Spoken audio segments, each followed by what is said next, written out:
Melvin Saw Chapter 2 by Thomas Miller. The first thing they noticed was the silence. Psych wards were never silent. There was always someone screaming down the hall, muttering in the corner, or humming a song with no end.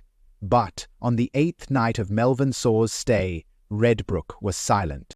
Dr. Harris knew something was wrong the moment he stepped out of his office. His shoes echoed against the linoleum, the air thick with something off. The security guard stationed outside the patient dorms was gone. His radio lay on the ground, crackling faintly. Then Harris saw the message, scrawled in something dark across the wall. "The Saw is family."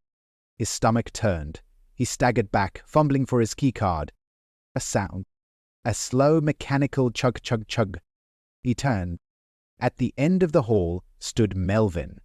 Barefoot, hospital gown swaying, the chainsaw dangled from his grip, its teeth dull, its body streaked with something that looked a little too much like paint, but wasn't.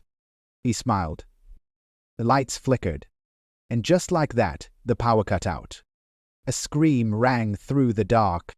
Melvin stepped forward. The next morning, the staff found Dr. Harris sitting in his office, or rather, what was left of him.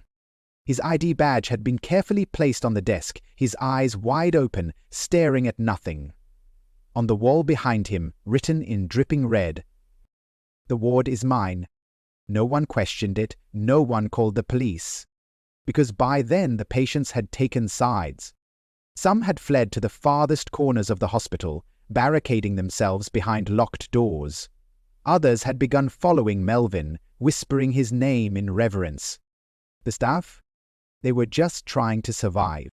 Day by day, Redbrook became something else. Orderlies vanished, hallways shifted, the architecture of the building twisting under some unseen force. No one could remember how to leave.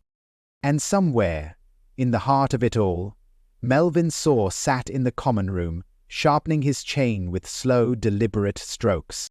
Waiting. For what? No one knew. But everyone knew the same thing. This wasn't over.